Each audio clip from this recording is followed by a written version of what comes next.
the right one. Sorry.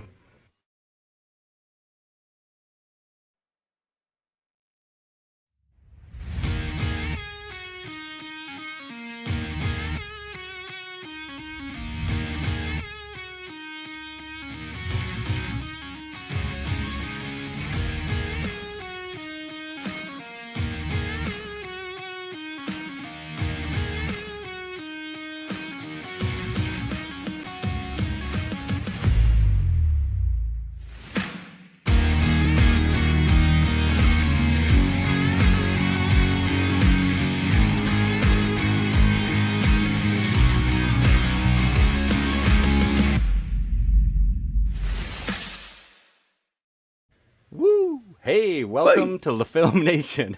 My name is Hey. Nigel. I'm the host. I'm from Stellar J Films, and I'm based here in Fukuoka. And William. Hey, I'm William. I'm a photographer and videographer in Fukuoka, Japan. And John. Hi, I'm John Beer. I'm a videographer based in Iceland, and I have a videography YouTube channel. Yes. Nice. All right. Good intro, guys. All right. So tonight on Gear Tips, to start the show off, what we're going to do, that's going to be the format for tonight. We're going to talk gear tips. Then later on, we're going to go back to what we were talking about last week on how to get more clients. And for gear tips, what I want to talk about, guys, is is one of these. No, don't worry. It's Ooh, not what's that? It's Is that a not dead animal? It's a dead cat, Is that actually. fur?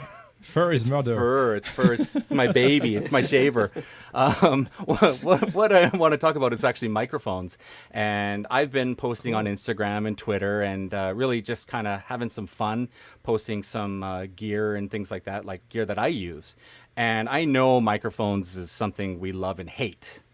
And so I want to just quickly go over microphones, nothing too hard, not too long, but get some input from you guys, any questions our viewers might have, and just quickly go over microphones and what we like. So first thing I'm going to do is I'm going to just talk about the basic microphone. This thing is absolutely one of the most quintessential microphones. This is the Wireless Go. Sorry, this is the Micro. Micro? Yeah, the video micro. Video Micro from Rode. They're 60 Yeah, bucks. I love They it. work on GoPros. They work on just about anything. I don't know. They're just awesome. Do you guys have one? Are you familiar with it? Yeah, I have the same one. Yeah, Yeah. I just love it. Yeah. Yeah. If you're gonna go in the field run and gun and you're worried about weight, you want something compact. It's good. It's good. It has a Yeah. good sound. It's a really, really good little mic. A little pro tip is the little round knobby piece thing here. Many people don't know this, but you can actually jam it right inside there like so.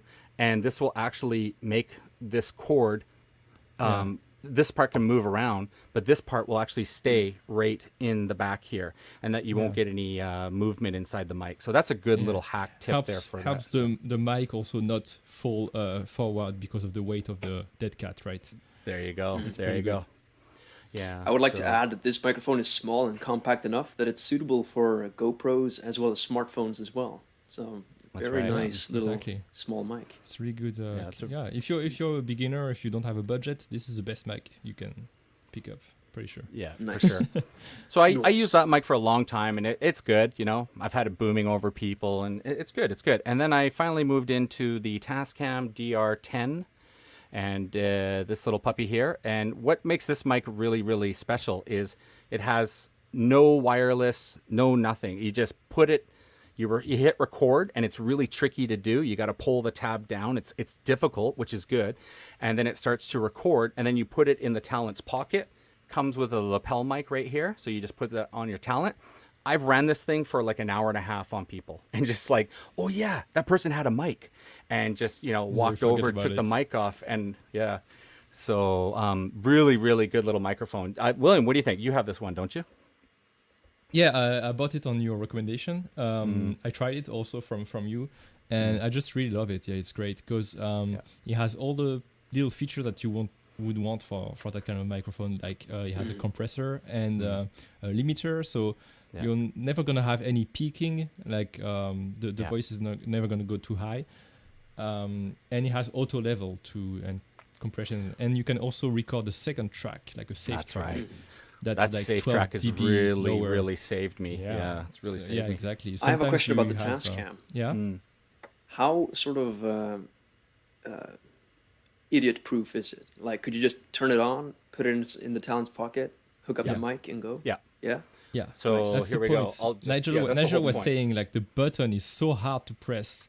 Yeah. That's that once it's recording, the talent has no way to hit stop by So mistake. I'm going to pull right? this on. So Right, here we go. nice. Yeah. It's on. You just turned on. Yeah. I'm going to pull the switch up. And Yeah, you oh, really see, have to I'm dig having, in I'm there. having problems actually just getting it to record. Here we go. Pull it one Yeah. more time up. You have to And- really go with Oh, your there's no almost there's- your nail. There's No no battery? card. There's no Oh, no card. card, yeah. But Okay, if there that's was a fine. card, you would just pull the switch up, and then when Yeah. you put this in the pocket, it's like stupid proof, or like nobody Yeah. would think to pull it down and stuff. There's no button, so as it's recording, you can't actually push a stop recording button. That's what makes this so Exactly. special. It's actually the videographer preferred by videographers for weddings because they just put it in the nice. groom's pocket, and then it's set and forget. It's done. So this little thing is absolutely amazing. So. And so I have a one question thing I then did about yeah, the go ahead. settings of it. Like, how Yeah. idiot-proof are the settings? Like, you have to They're obviously pretty set easy. things. It's super Yeah, easy. there's a video out there with where the guy goes over every setting, and it takes about 15 minutes, maybe 10 minutes to go There's over 4 all the buttons on settings. it. There's 4 buttons. Yeah, That's it. and once you're Okay. done, it's really set and forget. Once you're done with the settings, you're gonna always use the same settings. You're never Yeah. gonna Oh, have cool. to think about it twice. Yeah. So every time you want to use it, you just turn it on, record, and that's it. Yeah. You not really Nice. have I might have think to about pick it. one up. Another pro Yeah. tip Yeah. is just put it down. I had a guitarist once, and I just put I just put this microphone in front of the guitar, and he had his lyrics in front of him, and I just clipped this onto the sheets for his guitar, and then I put the Tascam next to the sheets, and I hit record, and I got amazing sound from his guitar. So I did like a dual track thing where I used like the real mic, and then I used this as like the guitar pickup mic. So it's a great way to sort of sync 2 microphones into one. So yeah. Nice. Very, very, very cool. Also, another thing I did on Nigel's recommendation also, we don't have the same one, but basically I bought a small like Bluetooth receiver. So I have a Bluetooth receiver which I stuck on there, and then it has a small cable. So basically it's sending the sound on another Bluetooth receiver. You could pair also earphones or another receiver and earphones, and then you can monitor the sound, or you could even ingest the sound in the camera just to have a scratch track, So I've actually live got a you video can on how to make do it. sure. I've got a whole entire video. So if you Yeah, guys are there's a video interested, by a little Nigel. self-plug there. So I spent a whole Yeah. day and a half making the video on that one. So yeah. Yeah. And That's then the next pretty- one is pretty good actually, if you're going more professional, you might want to get like a boom mic, and these are a little more pricey. But yeah, definitely, these mics are great to have in your arsenal. They're really, really good. So Yeah, so there's the intermediary one where, which is kind of like what John is using right now. So those kind of microphones that are a little bigger that still go on top of the camera. John has a DET, I think. This one is the Rode Yep. Video Mic Pro. It's kind of like the same price range, right? Like 200, 250. And, Yeah, this is a Data D3 Pro. It's I'll be Yeah, right last back, time I guys. checked, I 200. forgot something. I'm gonna go grab Yeah. something for Okay, you boys. I'll no be right problem. back. You All keep right. talking. So- Hang in there, everybody. So it has a definitely a bigger footprint than the small one, but it also has a richer sound, and it also has like very nice like anti-vibration. And What I like So about the them only is that yeah, sorry. I Go was gonna ahead, say, go ahead. like, even with a camera that has bad audio built in, I don't know what to call it, preamps. the amp, Like the the- preamps, yeah. Yeah, like the Blackmagic has really bad preamps, but with the Deity, my sound from the Blackmagic actually sounds pretty decent. Really good. So- Cool. So Yeah. The only since thing we're I don't talking about like the is- mics we're using is now, I'm just gonna mention. Batteries. Oh, sorry, we keep talking over Yeah, each other. batteries. I'm just gonna mention Matt because he asked a question about our studio setups. Yeah. And I brought the comment up because you started talking about the mics that you had in front of your faces. So Yeah. it was an appropriate Yeah. time to acknowledge it. So. Yeah. So The- we use boom mics for that. At least Nigel and I. We use boom mics are a little bit like this. I have a Nice. second one right here. What? So Did you buy another one? you didn't know I had 2 boom mics? No, You I got have two I have booms? I have an NTG2, this one, and an NTG4 right here. Damn. That's so crazy. so this is so the specificity of that kind of mics is their pickup pattern is really like in the front. Like they will kind of like zoom on the sound and kind of like pick up what's right in front of it. So they could pick up the sound from pretty far in front, and all the things that will come from the side is more like dull, and it's going to be less picked up. Contrary to something like a video micro, which is stereo sound and takes everything all around. Yeah.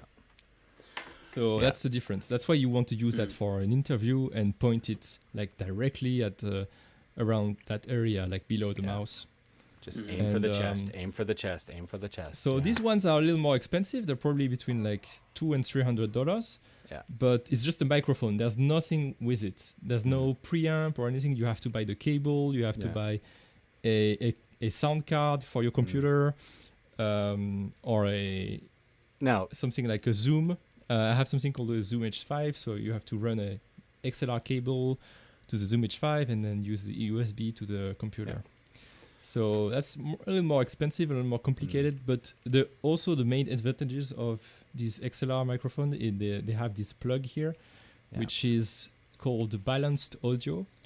It's a technology called balanced audio, which basically cancels any electrical noise, any perturbations, any frequencies that are not from the sound, right? That could be picked up from electromagnetic stuff, right? So that's the big difference, I think, between those two. They sound similar, but this one, you would hear some shh if you raise the noise, and this one would be like extremely clean. Yeah. Nice. Cool. I'm gonna. I just saw Matt just came up with a great question, so I'm gonna get the answer for him. I'm gonna get the answer for him in just a second. So just give me a minute, and put that sucker up there, please. Steinberg, you are 12 now. So I think we answered mostly we answered NTG4 is linked to Zoom H5. Sorry about that. What are you showing? So he's asking what are they hooked into? And the answer is, Matt, this is what you need. It's a audio interface, and you plug it in, and then it takes your XLR cable and you just plug it right in there to the left. And that's it. You can control the gain. Now, what I'm going to do is see that little knob there. I don't know if you can see it, but that little knob there. Okay. So what I'm going to do is I'm going to do a test for you boys. So here we go. I'm going to bring the test. This is 40% audio. Okay. Now this is 50. This is 50. Going to go to 60. This is 60. This is 60. This is 70, 80, 80, 80, 80, and back down to the sweet spot, which seems to be about 40%. So with the audio interface, you're able to control any audio that you put into your MacBook, your desktop, whatever you have. So highly recommend buying one of these bad boys. So I recommend those who have a USB output, because this is going to be the cleanest sound that you can get. Yeah. Are you ready, Matt? Yep. Wait, so Matt, unfortunately, we've infected him with gear acquisition syndrome. Yeah. So now Matt is cursed to have to pick up some gear recommendations from William, because William did a really good job selling these microphones. I mean, you're welcome, Matt. Honestly, Matt, it's the same thing for me. Like, I had this one first. It was my first microphone. And when I bought this, the sound was so much cleaner that I was like, I don't need that. Yeah. So now when I'm going to shoot something, I either use this one because it's compact or this one because it's good. But I never use the one that's kind of like in between. Yeah. Because it doesn't have a purpose. One in the middle. And right, it's in the middle. It doesn't do anything perfectly, right? It's kind of like normally, like when I'm running my camera, I'm running this little bad boy here, which I think you guys have seen before. This is just a little I'm gonna get one of these. Thing. Yeah, they're really good. This one now, you can plug the NTG into, right? Yeah, you can plug the NTG, no problem. Easy peasy. But I actually, I'm setting up for the next part. But I had an issue where the guy was doing karaoke, and it was so loud in this karaoke room. All right, it was pounding, and I had this thing all the way down. I couldn't get it any lower. And I remember the NTG has a -10 button. I went, oh, that's right. I went push the -10. Boom! That audio was crispy clean. And don't forget that -10 in case you're in a hot situation. You can just tap it in -10. Yeah, it's right there. You forget about it. So. No, this one doesn't. The NTG2 doesn't have it, but the 4 does have it. Yeah, there's a button right here. So here I am in this karaoke room, right? People going crazy, and I'm just, it's peaking, right? And I mean, I got this little preamp here at almost 0. What's going on? Like, why am I not able to control the sound? Like, why? And the reason is dun da da dum, this little bad boy. Now, you got that. Oh yeah, I'm all ready for tonight. What I have is this is a Fiat Head, and what it does is it gives you 18 dB of clean dB. More, I'm getting all excited. It's a preamp. It's a preamp that gives you 18 dB of more audio, more gain. And so when you slap this bad boy onto your microphone, you get 18 dB more basically. And this is how a lot of podcasters get really clean audio. Well, if you actually look, oh, what's this, people? What's that? Oh, right there. Do you have 2 of them? Oh, I got 2, babe. Oh, I got 2. Oh, baby. I got 2. I got one. I got one too. Where is it? Yeah. Let's go. So yeah, if you want, you can literally just go in there and you can just plug it in there, and then you just take your XLR and you plug that over to your NTG. They're not cheap though; they're $100. But man, crispy clean audio all day long, baby. What are they called? It's clean gain. It's called a Fiat Head. Fiat Head. No, Fiat. Yeah, that's. We always say Fat Head for joking, but it's a FET Head. Yeah, we can put in the we'll put the in the description. So for the reviewers, we can put that later on. But be careful to grab one which has phantom power included. Yeah, there's one that supplies phantom and one that cuts the phantom, and you'll plug it in and you'll be like, "What's going on?" It's because it cuts off the phantom power. So make sure you get the right one. Just do some searches. You guys will figure it out. But now that we've shown you the way, you can. Yeah, there's another one called Cloud something. A lot of the YouTubers and stuff, the podcasters use it, and it's just a box, and it gives you that 18 dB also. But this one's more for portable stuff, and it's actually from the Netherlands, I think. I think they're a Netherlands company. They're European. But yeah, I love it. It's awesome. Hold on while I get that information for you. It's called a Fiat Head. FET.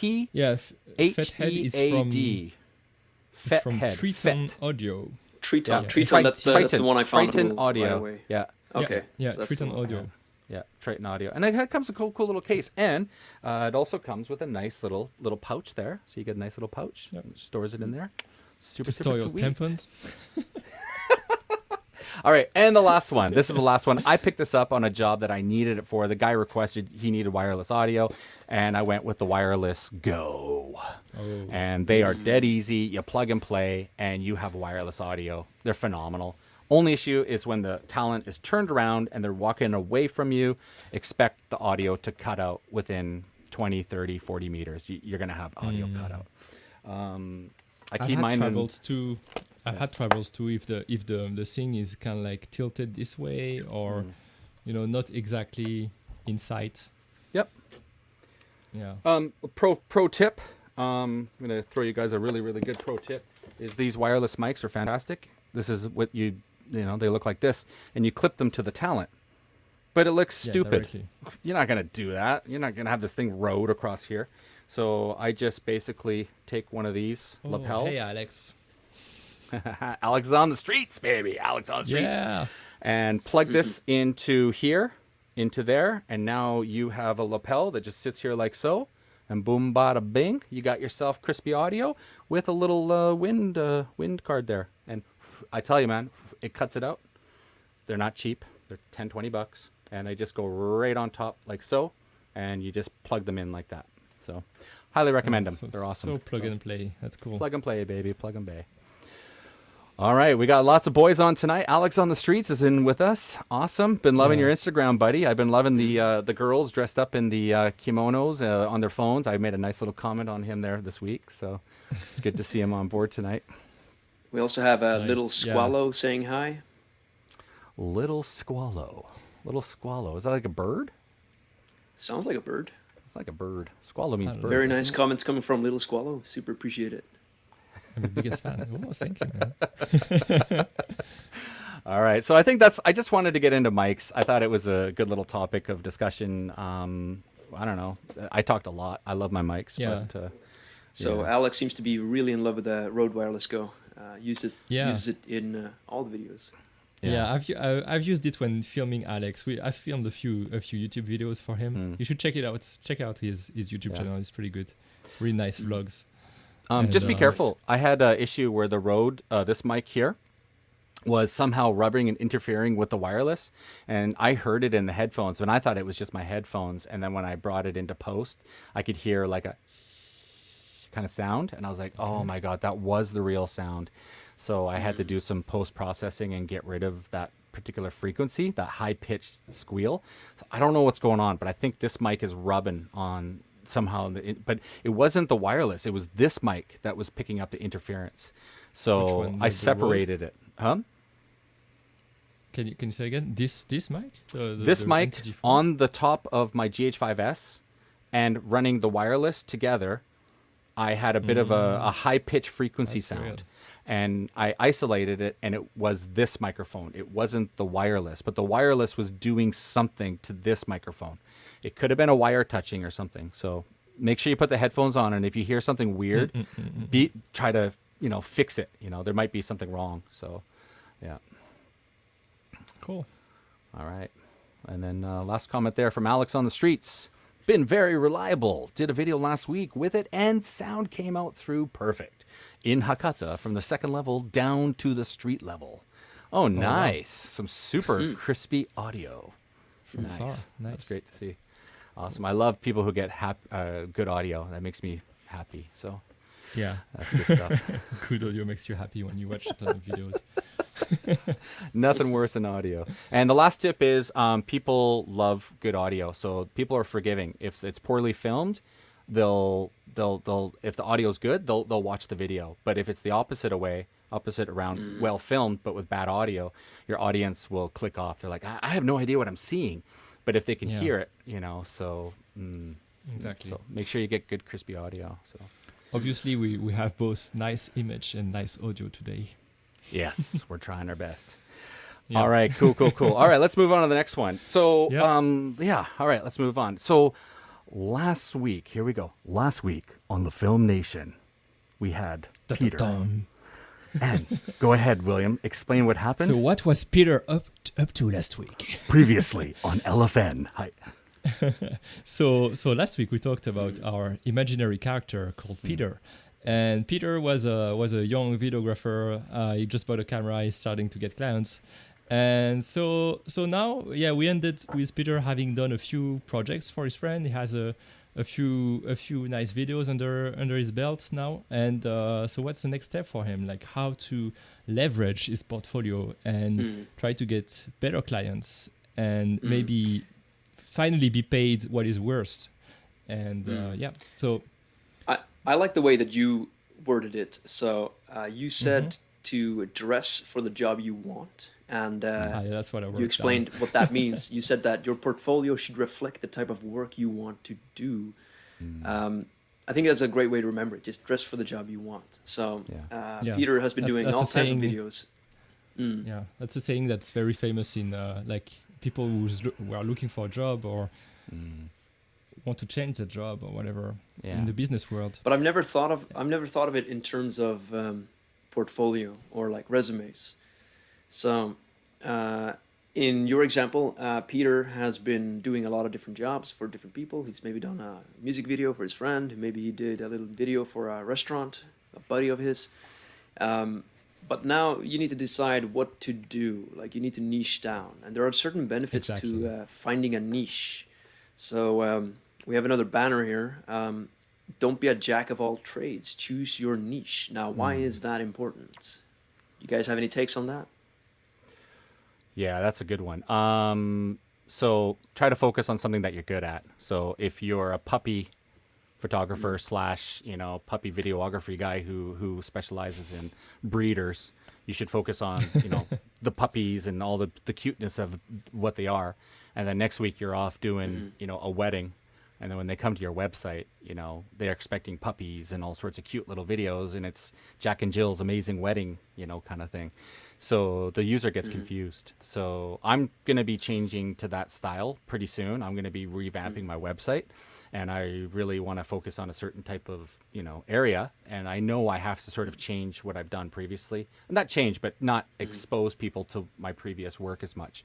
And I'll, do more travel and some other things like travel videos and You have to tourism videos. So. do a little bit of pruning, basically. Yeah, I got to pruning your website from just take out the bits that you don't want to be hired for, basically. Honestly, all the YouTubers, they talk about it. They're like, don't be the jack of all trades. Focus on your niche. Be that guy. I mean, I can tell you guys from my experience running a YouTube channel, this is what I've learned. So doing everything is pointless because nobody's going to watch your videos, especially when you're small. You need to really niche down small. And the video that really got me going was talking about a specific lens combination for a specific camera. And I just became like the Viltrox speed booster guy overnight. And so every video I would make on this, I'm actually using it right now, the Sigma 18-35 on Viltrox speed booster. I still love this thing so much. But I've become like, every video I make about this speed booster, it just people really take to it. So I made another one for the Blackmagic camera after I picked up the Blackmagic. Naturally. And then that video just shot up to thousands of views within a week, and I didn't promote it at all. So when you niche down, people find your video. And so now I'm talking about YouTube, of course, and an algorithm, but real life works the same way. So if we mention, like, for example, a newborn baby photographer, that's very specific. But that means that anybody who has a newborn baby, they're going to be looking for like that photographer specifically. They're not going to just search photographer in my area. Like they have a very concrete idea of what type of photos they want. And if they search newborn baby photography, they might find your business.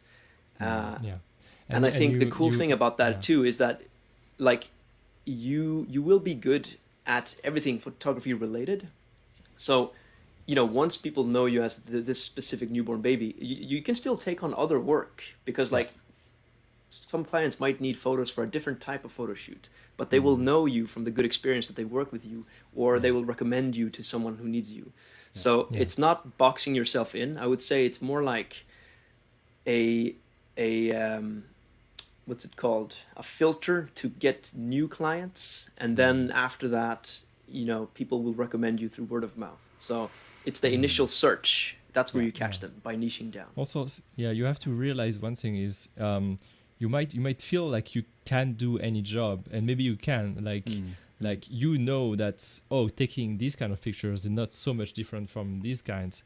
But most clients won't really have the imagination necessary for that. They won't.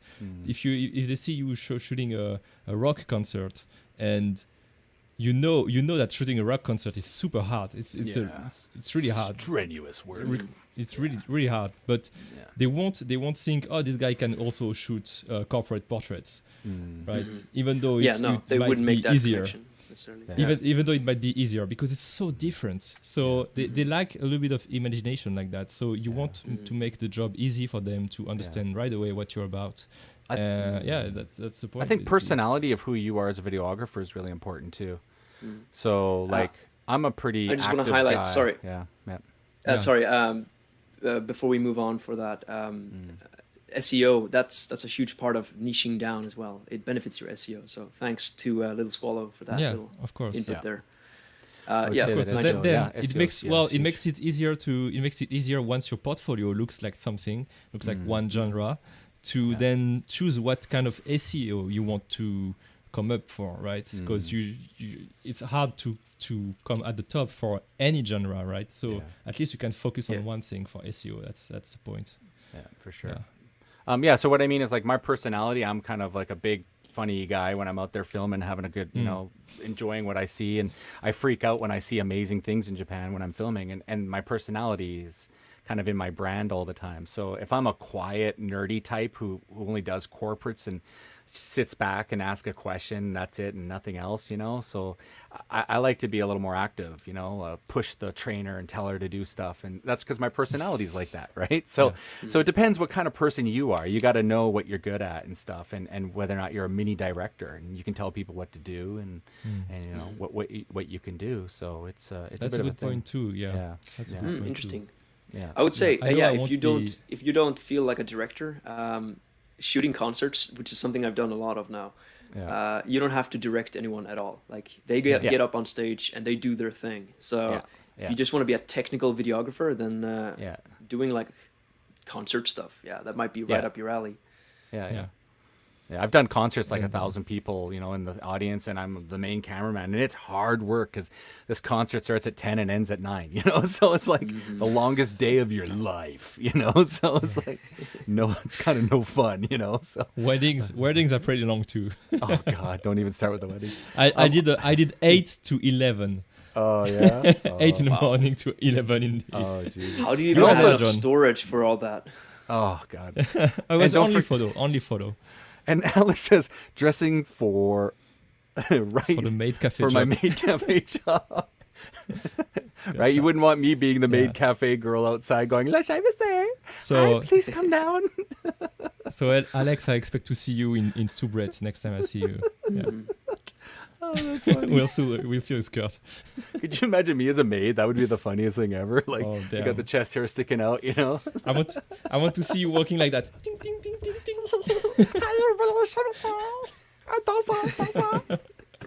Well, I mean, so obviously don't do something you're not suitable for. Yeah, I'm not suitable for that. Yeah. My wife's gonna kill me watching this now. Yeah. All right, so yeah. Don't be the jack of all trades for sure. And you know, I see Find Alex your on the niche. streets, and man, his Instagram is just what is it? Street photography. I'm not a street it's photography right guy. there in I the feel name, uncomfortable, right? And I've seen some of his videos. He's like, you know, when I'm out there taking a nice shot, I like to get, you know, don't make it look like I'm not actually taking the shot, and I have ways of doing it. This guy's a ninja out there with his camera, right? So, you know, he's good at that. That's what he's good at, right? So Alex has another philosophy too. Is he has 5 different Instagram accounts or maybe more. I don't know. Oh, he's the jack of all trades. That's what he is. He found a way to do many different things and still segment it into different niche and not make it look the same, right? But the question is he good at all the niches that he does? Is he good at Yeah. So he has his main Does he second invest one is proper Alex amount of and- time into them? Yeah, so that's for me that would be impossible. I already have enough trouble managing one Instagram account. I wouldn't do 2. Yeah. But his other main is Alex on portraits, and so it's mostly just portraits, and it looks really good too. And that's really 2 different styles. They don't go together. So We have a comment from Brian, since we're doing comments now. A really interesting point on niches. Still trying to figure out whether to go general or a genre and what audiences to cater to. And I think we've kind of answered this. It's that, I mean, especially before you're well known, it's very important to pick a niche. And this goes both for algorithm, CEO, but also just for how people see you, like how you network. Because they're not going to remember you if you just network as some guy that just video. But if you do a specific type of video, they're going to remember you. You're going to stick. I always like to use this example from video games. Like, any one of you played Street Fighter before? A long time ago. Yeah, 7-Eleven. Yeah, so Street Fighter, imagine, it's in the arcades, you know, they're trying to hook people to play it that when they see the cabinet, and you have to pick a character straight away. Now, every character are like huge stereotypes of like their culture and background. So you have like the big sumo wrestler guy, you got the American soldier, you have the Russian bear wrestler. And when you're in the arcades, you don't have time to get to know these characters at all, but like you see them and you immediately know like what type of character they are just by, you know, looking at them. And they become memorable. And I think that played a huge part of why Street Fighter was a success, while thousands of other fighting games just didn't catch on. It was the characters, man. It was those characters. You gotta have very like specific identifiable traits and like be memorable. So I think, I don't know, I might be speaking too generally now, but I truly believe that niching down is super powerful. And it doesn't mean that you box yourself in, because people will Yeah. still come to you for work when they know about you. I still believe that you can be you can do different things at first. Like when you're just starting out, Yeah. That's what I was it's going to it's say. Of quite the course, you have to contrary. find your niche. It's- You have to first, find yeah. your niche. Yeah, exactly. Yeah. And you have to try many things before knowing exactly what you like and what you're good at and what people want you for. So at first, don't restrict yourself too much, right? Yeah. But it's just once you actually want to professionalize and build a brand that you really have to make a choice, Yeah. right? Mhm. I agree. You got to Yeah. be at the beginning. I think it's good to be a jack of all trades, see what you're doing. It's like those university college students, you know, who are at like low level college. They're like, I'm taking communications and I'm taking Spanish and I'm taking this course and that course. They have no idea what they're going to do. I'm going to get like a credit and that credit is going to get me like maybe there. And then now they're going to go to university and take a master's on, you know, whatever, right? So that happened to all my friends at the beginning. They had no idea what they were going to do. They went to college and they went to, you know, community colleges and stuff. And then all of a sudden, 4 years later, he's a psychologist now. So, you know, so you have to find out who you are first. So, Yep. Yeah, and I also think there's another benefit to niching down is once you pick it, you can focus completely on it. Yeah. And I was listening to an interview with Matthew McConaughey the other day. Oh, I really like him. His personality is very likable. Yeah. And he had a very strict family growing up. But when he knew he wanted to become an actor, and he told his dad, and he was like determined, he got the permission because there was no like half-ass in it. Like he was just, I'm gonna do this, and I'm gonna do this is the thing that I'm gonna do now, and I'm gonna do it well. Yeah. So once you pick your niche, you can do it really well. Now I am still a little bit in the searching phase myself. I found myself doing a lot of music video and concert stuff.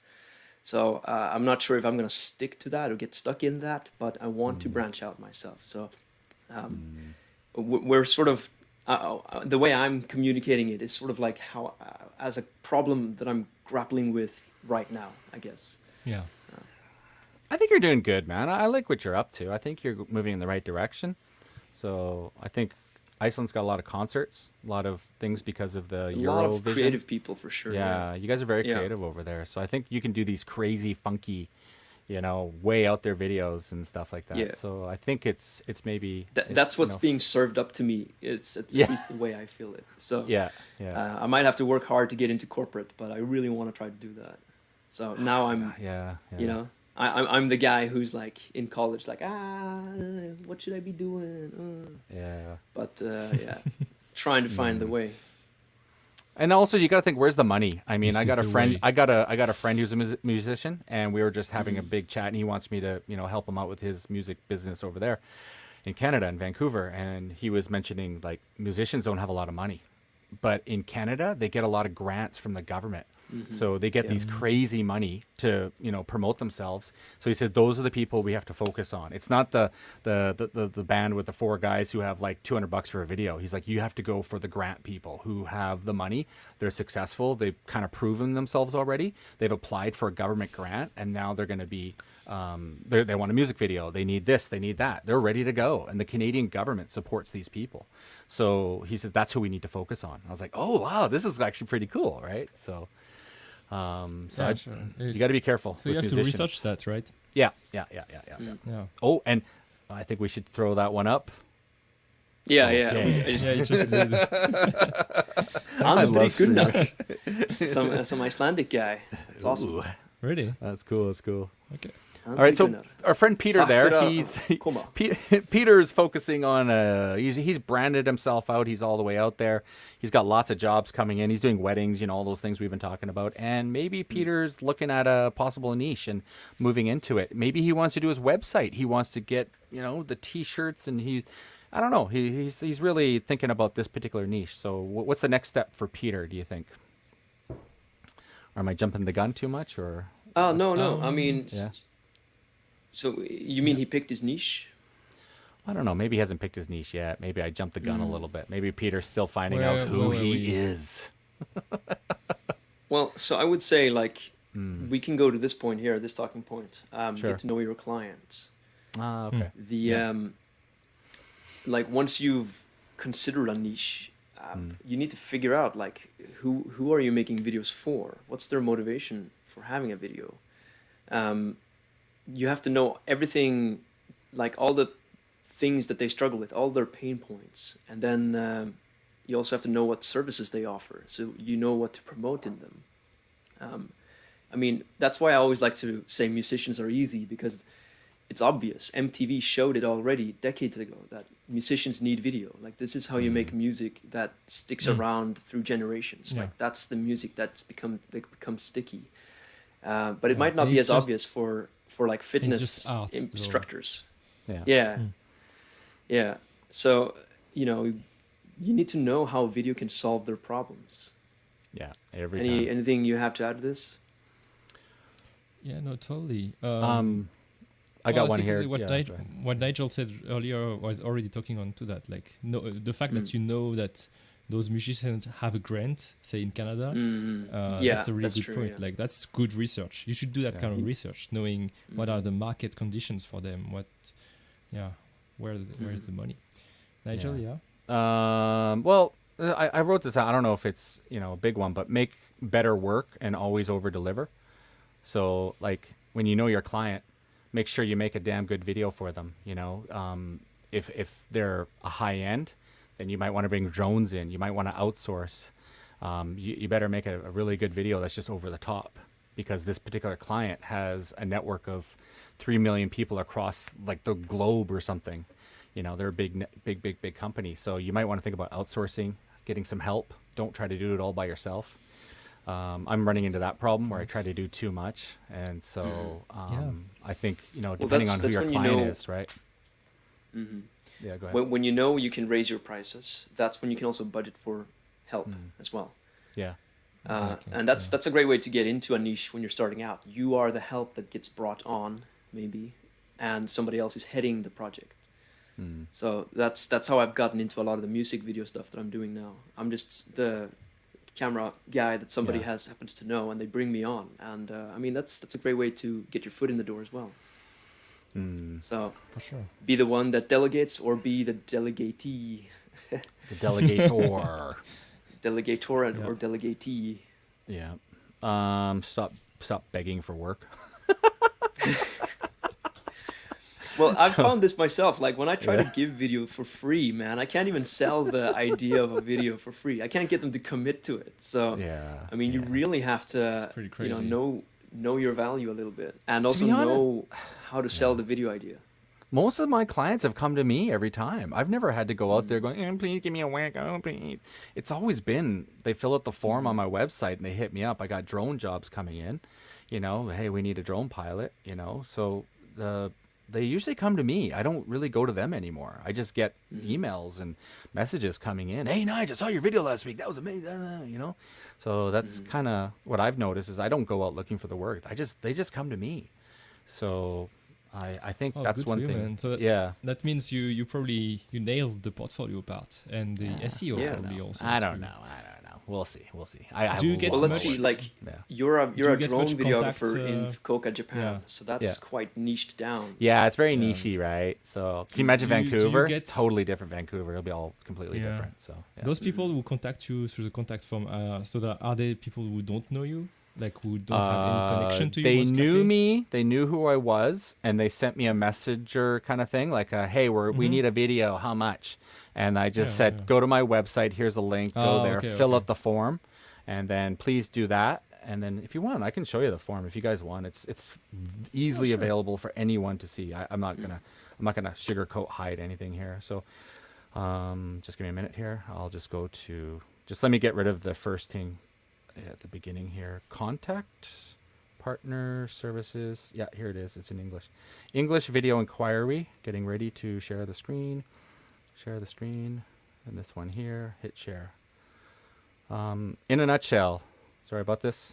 So in a nutshell, it's just a video inquiry form, name, company, email, website, video pre-production, required number of videos, duration of the video, number of locations, drone pilot, interviews, actor, do you require subtitles? If yes, please provide subtitle languages.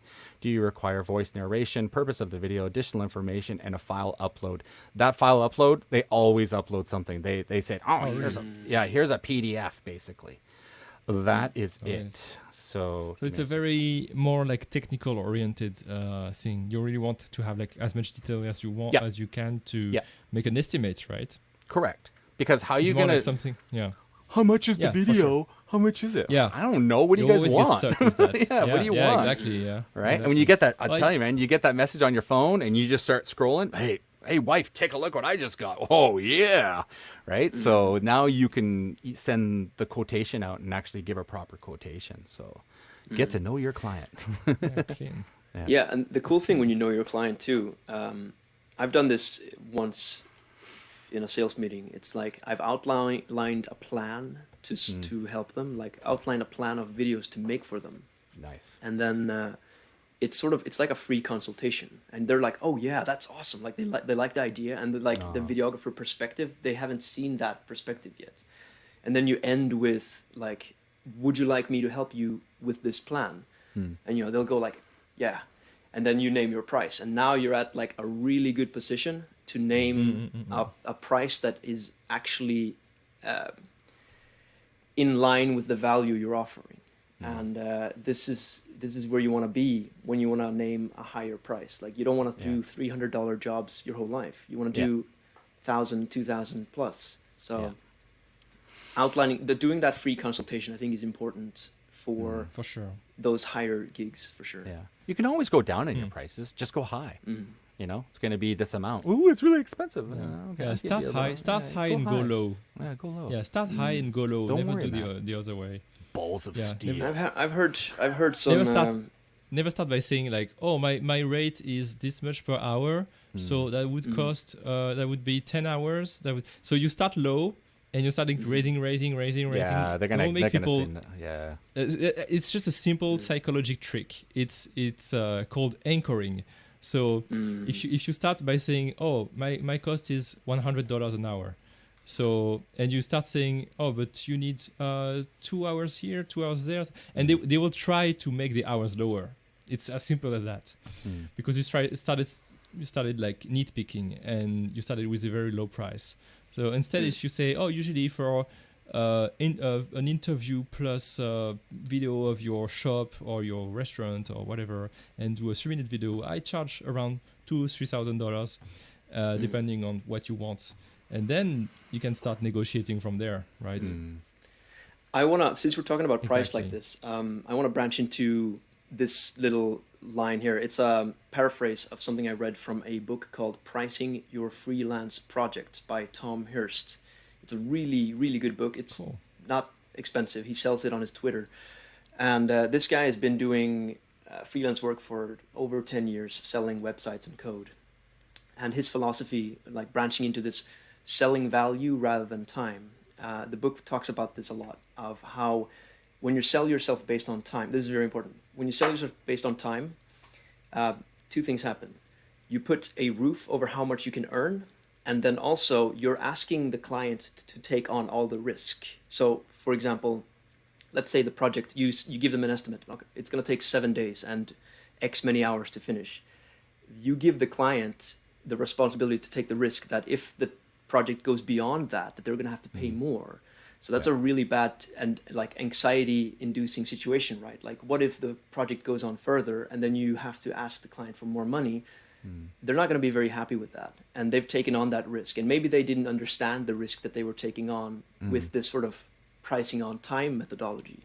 So what happens when you price per project is that you take on the risk, but on the upside you can ask for a lot more money up front, and then you just keep that price, and it gives you the freedom to either do the project really fast and then you can earn more money per hour, so to speak. Or, if you really need to take your time and really make it good, there's no stress on that part of the client. And I think the end result will be like a stronger relationship between the two of you. Yeah. So I really like his way of explaining it, that you're taking on the risk yourself. And, after that, you have this freedom to just do it as good as possible. Like, just do the best job imaginable, and everybody Keep saying that over and over. Do the best job you can possibly do. Yeah. This guy, I love this guy. He's The very only motivating to issue, watch. the only issue about the price based on project is you got to set the rules and the parameters, and if you don't, you're going to get run over real fast. Very, and very good. very Well, fast. You know, it's so be careful either with that that, one. yeah, either that or you have to overcharge like crazy, like set a price so high that you know that you have a lot of Wiggle room room. for error, right? Yeah. So that's still a tricky thing. Like you kind of have to know in the background how much time it will take you, and then add some margin to that, I guess, Yeah. and then give a price. Yeah. But it's true that to the client you should not make it sound like per hour, cost per hour basis. Yeah, I don't like the hour thing. I don't like that too much. But when the project gets sort of out of control, you almost have to say, look, I'm going to have to start charging by the hour if things, if you want this for editing, now. for editing. For editing. For editing Exactly is what I'm great. talking about, right? Multi-language support. We want German subtitles now. And all of a sudden it's like, well, that was not part of the project. So I'm going to have to charge by the hour. Right. So you have to be very firm and you have to be a bit of a dick. Unfortunately, that's just the way it is. And you have to be, you got to put your foot down and say, look, if you want this, this is what it's going to cost. So that's what that's what I've been doing. Yeah. So I mean, so this is the balance that you need to strike because you're taking on the risk yourself, like I mentioned. So yeah, have room for error, like William said. I think that's very important. Very, very important. But also have the outline concrete, because I've done a project where I'm filming a concert and then they want to film an advertisement for the concert, and then they want to film that's extra. And film like the song introductions in a separate day of shooting. At first my reaction was a little like, dang, I'm doing all this extra work, but in the end I realized I charged them high enough that I should be able to take this on and just do a really good job. Yeah. So that was a 3K job, and that ended up becoming 3 days of shooting and then many days of editing. So who knows what my hourly pay was, but just make sure you do a good job, and I'll be getting more stuff from them now. So that's important. Just have that relationship. I was kind of leaning towards like doing concert live streams in Vancouver and doing it based on a project. So like if a band comes to the studio, we do a live stream of it, one price. And then since it's all recorded on the SSD, we're going to get the files. This is a little complicated, but we're going to get all the files from the live stream. And, bands want one cut of the song, the best part of the song, their main song. So you'd be able to edit that as a package, right? So if they want to have one song, it's going to be this amount. Live stream plus one song edited. They want 2 songs, it's going to cost this amount. So I think you can do package deals where you branch things together, you could do something like that. You're upselling basically. You're upselling. You're starting with just a live stream, and then for you it's easy to add like editing the video on top and have and have snippets and have Instagram story and have you're upselling on top of your initial project. That's but you good. really have As to long be as firm. You have to be firm. You're not just like, I can do that, no problem. I can edit that for you. You should after. add. That'll be easy. It should be more Right? and more. You should add more money every time. Right? It's a McDonald's happy set. You're gonna get the cheeseburger and the fries and the Coca-Cola, right? You gotta set it up, right? Is it a happy meal? Like what's in the meal, right? So you gotta set that contract up before you jump in. So it's really really Can I important. see there's a question? Actually, I think it's Leo. Leo says, I actually would prefer a cameraman who would go one step beyond new ideas, suggestion, bringing something new, something fresh. And we touched a lot on that in the previous episode. Actually, we talked about how a cameraman, you should not just be a camera guy, but actually someone who brings ideas, who understands the clients, who can bring creative value to the project, and who can really drive the project. So if you're really interested in that, you should go watch the previous episode. Thank you. Absolutely. Nice plug, Is this Leo in Fukuoka? Yeah. I don't know. Oh, I don't know. Leo in Fukuoka. It doesn't say Leo. His really? name is Little. Leo, my French friend. Yeah, No, I mean, I know him too. Oh yeah. Is I that don't you? know. That's cool. Leo? We're getting all the Is it him? locals. We're getting all the locals. It's kind of funny. We had a bit of a talk, and we're like, we should be in America, during the U.S. time. And then Yeah. other guys, William and John, were like, no, we should focus on the Asian time frame. And it's kind of cool because we're here in Japan at this time, and we're getting our local people. John's in the morning in Iceland, but we're focusing on a Friday night 8 o'clock show. Everyone's at home by now, so Yeah. And I know especially that with Matt, he's over in Ireland, so we're getting the European people too tuning in. no, that's Yeah. really cool. Yeah, That's really in cool. the morning. It's a cool. But we don't time get slot. any U.S. Oh, people, noon- right? noon. No U.S. people, right? No North Americans Yeah. right now. So it's too early for them to wake up right now. Unless they're really Yeah. into LFN, they could wake up and watch us. So. Oh, yeah. C'est toi, Léo. Salut, Léo. Oh, it's Leo. Hey. Yeah, Oh, it's we him. got him. Okay. Oh, there it is. He knows all of us. Oui. Oui. So cool. So cool. I I didn't love expect. StreamYard. So cool. StreamYard's Yeah, so awesome, man. It's streaming is so fun. much- You get all kinds of Yeah. people tuning in. Yeah, it's awesome. Yeah. Yeah. I Cool, know cool, cool. all of you. I know where you No. live. Knowing Leo though, he says it in a very positive vibe. I know all Yeah. of you. So that's But good. with the little avatar right here, it's a little scary. Yeah.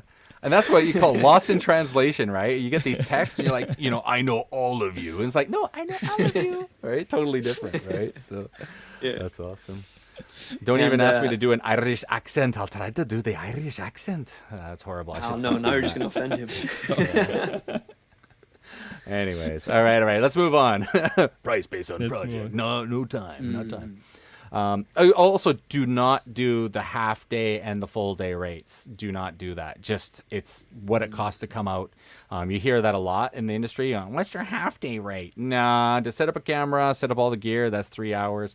For me to drive there, get there, it's 4 or 5 hours. And you're allocating the whole day to be there. It's not like you're there for an hour and you're in, you're out. It doesn't work like that. Yeah, I only So, do half days for people who come to the studio because I already have everything here. So Nice. it depending Good on the idea, project yeah. too, like. Okay, that's a good point. Um, yeah. But if I have to go outside, it's gonna be full day. Yeah, it's a full day. So, yeah. So okay. So since we're talking about this, I heard some great news. So it's like great stories. It's like, you start off at 300 a day, and you start off at 5, and you move to 8. And the guy I was watching on YouTube, he's like, I'm like $1,400 a day now, and he says the big boys are 10 grand a Damn. day. So I think when you're doing your pricing, what are you worth per day? Peter, he just started, right? He's got the new camera. He's just learned how to use it. Honestly, Peter's like maybe thinking $300-400 a day. He'd be pretty happy with that. And that's kind of going rate. Vancouver, Craigslist. I've seen cameraman GH5, $500 needed, for a shoot kind of thing. That's cool. That's really generally good. what I get from musicians in Iceland as well. So Right. it's fair. I'm saying 800 for myself per day because I'm a drone pilot, so I usually include the drone and the camera together, and that's that's awesome. In Japan, it's $1,000 a day here in Japan, but I'm like 800, but you get a drone pilot and a cameraman. Pretty cool, right?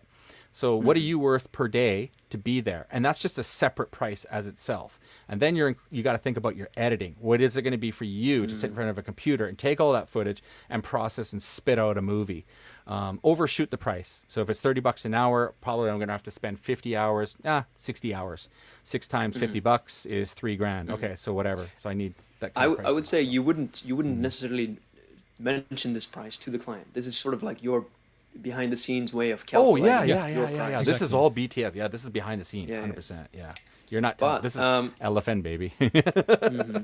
But Elephant. I Do want to talk more about do not invite clients here. This is a no client area. clients. So Yeah. I imagine like a teenager's room, and Yeah. they have this sign on the door But- like "No parents."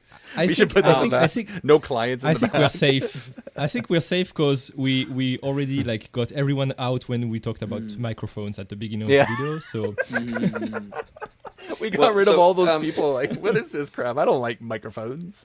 Yeah. So I have a final sort of thing to talk about when it comes to price, and this is again based on the book from Tom Hirst, Pricing Your Freelance Project. Little Squallow, or sorry, Leo, says that you have to you can have the client point of view, and this goes as well for the pricing. So your point of view is you think about the days that you will invest in this, and that's how you decide your price internally. But there's also a different way of deciding the price, and that's looking at the value you're going to deliver to your client. So if you ask the right sort of questions, for example, how many potential customers do they want to get from this one video, and how much value, lifetime value, does one customer have? And you can quickly sort of calculate how much value this video will bring to their business, and then you can just take a percentage off of that for yourself. So let's say a video will deliver 8 new customers over a year and their lifetime value is X amount of money, then you calculate your price as like 20 to 40% off of that. Like, it depends on your risk margin. But that's one way to think about it. Like, you price yourself based on value that you will deliver to the client. And if you have a good sales meeting, you can communicate this value very effectively. And once they see it your way, it's going to be an obvious sell because they're thinking, oh, this one video will get me this much money. Of course, I'm willing to pay a fraction of that price to have the video made and have it made well. For concrete examples, I would say this works for clients that are service oriented. Like, thank you, Cameron. That would be like. I have a question for you, John. Yeah. Would you be totally upfront with the client about that process? Like, do you ask the questions calculating? Directly? Yeah, the calculating. Like, do you ask directly? So try to imagine how much clients that would bring you and how much you would make. And so would you like directly say that to you, or would you just try to get that information and make the calculation in your mind and spit out a number? I can look up the questions that I've actually used in my own. Oh yeah, that's true. meeting. We talked about that last season, I think. Yeah, I think so. Yeah. Season. We have seasons now. That's hilarious. We have seasons now. Yeah, It's we're so season one, legit. previously on LFN. Yeah, We yeah. talked about it then. So exactly. So the questions you ask are: if we were chatting 12 months from now, what would need to have happened for this project to be a success? Then you get them to like go wild with imagination, like, oh, I want to get 10 clients and blah blah blah. And So let me rephrase it. so- If you wait. ask that question, then you could give them the answer that they want because you know that they want to get 10 new clients. So you're making a video based on them trying to get new clients. Is that kind of the philosophy idea? That because once you know you're that trying to information- calculate the value of a video for them, and of okay. course you can't be completely 100% accurate with like how much business they will get from this Okay, one video. okay, So it's okay, all I see. estimates. Okay, okay. So I'll just But read it's off the easy rest of the to- questions, and I hope you get the Yeah. idea. Yeah. So what do you typically sell your product for or your service for? How many are you selling per month? And how much repeat business do you get from new customers? And then what is the average value of a new customer to your business over 12 months? So the time frame you should work with is 12 months because that's just realistic. You can't go beyond that and say like, oh, my video is going to make you like $1,000. Every 5 year years, from now yeah. on. Yeah. But it is true. All these stories that I've read, the clients will use the same video for years after it's been made. Yeah. So yeah. the value is always really high. But Yeah. these are the questions that you're upfront with. And then once you've had that conversation, they will be more on your page of like, oh, this is how much the video is worth. Yeah. So it's kind of like what William mentioned earlier with anchoring. Like with these questions, you've already made them imagine a super large sum. And then you say, okay, my video is $2,000. For them, it's going to be an easy buy. It's like, oh, $2,000 for all this value that I might potentially get.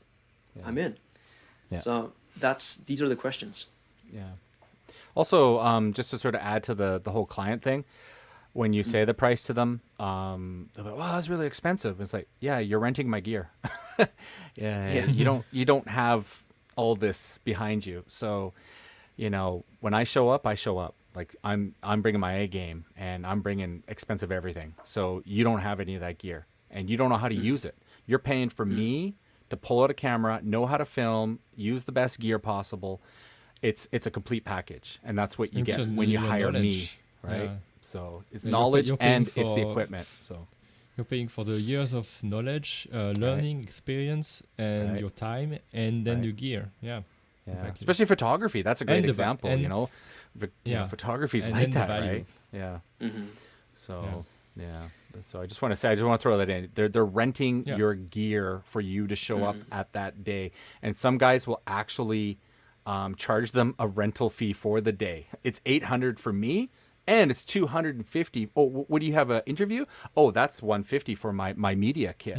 Oh, you want a drone? That's why I That's have- an extra $100 for that. And it's That's why based on I have different what- prices. Yeah.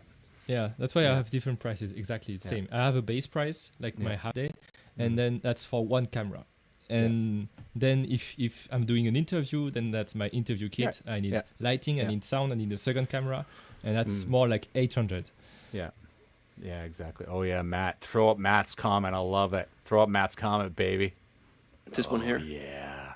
I love the look on a client's face when I start to break down the gear I have and the cost of this. They become very quiet. I've noticed North Americans, especially North Americans, the first thing they do is, wow, that's a nice camera. How much is it? It's like, you know, you try to be cool about it. It's an expensive camera. It's 4K. It's expensive. Here too. I have always clients coming. Also clients who come to rent the studio only. They always look around. I have my cameras on display, and they're always like, "Oh, this is a nice camera. What is it? Like, it looks cool." How much? How much? And all these lenses. Oh yeah, this is cinema lens. This is cool. Totally. Yeah. So that's really good. That's a good idea, John. I like that. That's really cool. Yeah, I think we have some different philosophies as well, because I don't think I would talk about the gear stuff necessarily, because in my experience, I've done it before, and the people are just like, yeah, whatever, I don't care, just get the video like get looking great, and for me that's just people. Depends on people. But John, you got to know what you're bringing to the table, because you got to carry this stuff, right? So if you have to take an airplane to go to a job, and it's just, we just want some pictures. Oh, okay, just bring my camera. But if it's like interviews and drones and stuff, man, you got to carry 4 or 5 bags, right? So, I mean, that's a ton of work, man.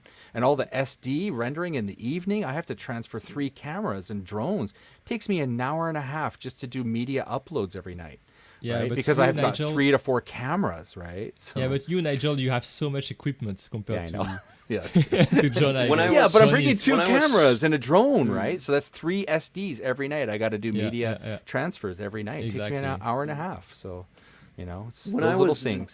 doing my most recent live concert shoot, I could pitch the price based on the need to purchase an additional camera, and they totally got that. Like they understood, because I've edited concerts in the past where I didn't shoot them, so they knew that I had the skill to make it look good. But you know, I was upfront about needing to purchase an additional camera to film what they wanted, and also we had to rent an additional camera, so I could put that into the price as well.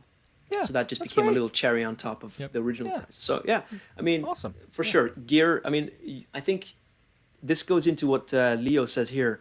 In his industry, it's very hard to estimate the value of the video. So using my methodology of pricing your video might not apply to him.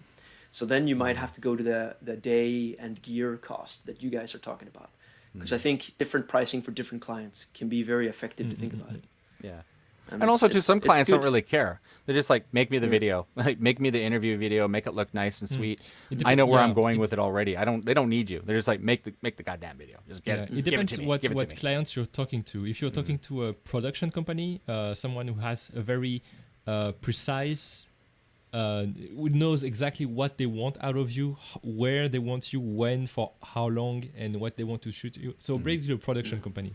Then you're gonna charge by the hour or by the day. And for the gear, etc., because they know that stuff, and they know exactly what they're paying for.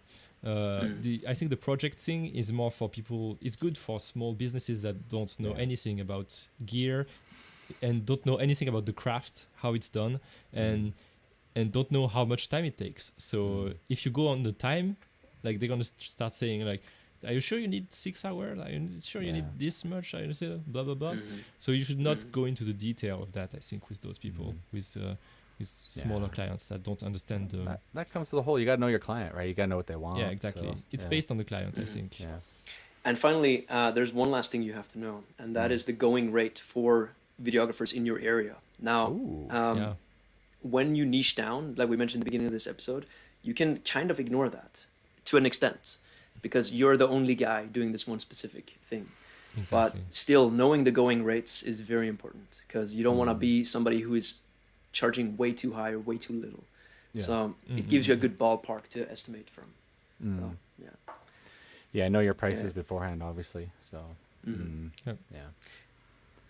But cool. What do you guys think? Should we close off with that? Hopefully we should Peter's doing wrap it up, okay, maybe. man. Our boy Peter. Hopefully he's taken all this information and compressed it into his mind, and hopefully he's going to get more jobs that are more profitable. He's getting more knowledge. He's becoming a better cameraman, and moving up the corporate ladder and finding his niche, being a puppy dog videographer. I totally do it, man. I totally do puppy dogs, man. That's Oh, a great business. That's a great It's actually a business. niche that works well. Yeah. People who have rich people who love their dogs, they're gonna pay a lot of money for it. That's a great idea. A custom No, video it for exists. your dog. It exists like for video. I don't know for video, but photos definitely, like photos for dogs. Like in America. Yeah, I yeah, don't know. photos, in America. yeah, It's very yeah. expensive. Yeah. You can also stuff your dog and make it into a drone so you can fly it around too. So you can Well, I mean, seriously you alright, can do it. Drone dog. I swear to God, you can stuff your dog and make it into a drone and fly it. Oh yeah, that. And your oh my dog God, will yeah. keep flying and living forever. as I've you seen the fly your cat like dog. this. Yeah, the cat is like this. So, Oh my God. It's a genius business idea. Moving well, obviously, it would be very hard to estimate the value of a project like that. Yeah. It's priceless. And I think again, like the value-based calculations only works, like William said, for businesses. You wouldn't do that for a wedding or newborn baby photography shoot or dog photos, because that's like sentimental value. How do you estimate that? Like you can't. So, but it's huge. There's still a huge demand for it. So like we still have to acknowledge it. Yeah. I mean, wedding is massive, right? It's like one of the biggest niches Yeah. for videography, and Yeah. it's not like they're getting money back from it. It's just a memory. It's just a huge emotional investment. Yeah. Also, too, just really quickly, like when you're thinking about your client, is it recyclable? Is it a consumable that just keeps wanting more and more and more of it? Weddings, 100% yes. There's always somebody young and getting married. But you got to know if they're going to always need a video. If it's kind of like concerts is difficult, right? Because there's only so many concerts going on. Well, especially now. Oh, for sure. But like, if you Especially look at now. like the tech sector in Vancouver right now, like the technology is just booming, right? And my friends are telling me, man, they just hired 14 new people in their company, and it's all tech stuff, right?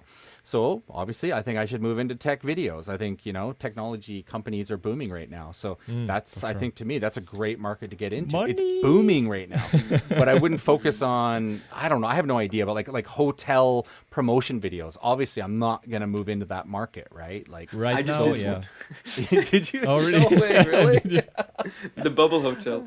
Yeah, the Bubble Hotel. Oh, you were That's you were right, that's sponsored right. for that. But that's perfect because Yeah, that was the Bubble Hotel Oh, okay. was social distancing, right? So it's a perfect example. Like Yeah, it's a good- yeah, perfect. it's a good social perfect distance. time, right? It's perfect social distancing. So you got to know which market is Nice. booming right now, and like what you should be moving into, right? If it's repeatable, if you can get more clients, and all of a sudden you're so busy you can't even do it anymore. So I think that's what you have to find out in your local market. So that's what I wanted to say. good stuff. Yep. Good. All right, cool. I think we all have to leave soon. We have to Yeah. go to our families Man, and wives and our live streams are getting longer and longer. Yeah, I know. It's just so much to everybody. talk about. Yeah. I know, it's crazy. What do we do next week? I don't know. What do you guys think? What should we do next week? We've got We the don't clients. know yet the main topic what's gonna be, Yeah. but yeah. If you have anything you want us to talk about, you should leave it in the comments. Yeah, that's right. A little Instagram Obviously, ticker we're gonna get there, our I best think. ideas from you guys. So for sure. Yeah. That's right. Talk And to also us. too, don't forget you guys can follow us. I'm putting the banner down below there. Twitter. I'm hitting Twitter. I love Twitter. I think I got Twitter's a little. awesome. I've been hitting up what's his name there, Gerald and Dunn, and Oh, yeah. I've been liking him, commenting, and I'm doing all sorts of stuff. Gerald and Dunn just liked another post today, so I think Twitter's pretty cool, man. I'm really liking it. So get on Twitter, find us over there, and chat with us, man. I love Twitter. It's Yeah, really, we post yeah. pretty often and we retweet each other, so you should be able to follow Yep, a bunch of we're stuff out we there. do over there. Find us. Awesome. Huge shout out to Leo. Thank you for coming Oh, on. Thanks. Arigato Thanks, man. gozaimasu. Arigato. Cool. All right, guys. I think that's it for today's episode of LFN. We will be back next week, Friday. I believe so. We usually are. Yeah. And if you guys like the show, smash that like button and leave a comment down below for the rewatchers. If you're watching it a year down the road, hopefully you guys have clients and we're famous. I don't know. But anyways, we'll see how it goes. And awesome. All right. Thanks for watching, guys. It's been another episode of LFN. Peace. Peace.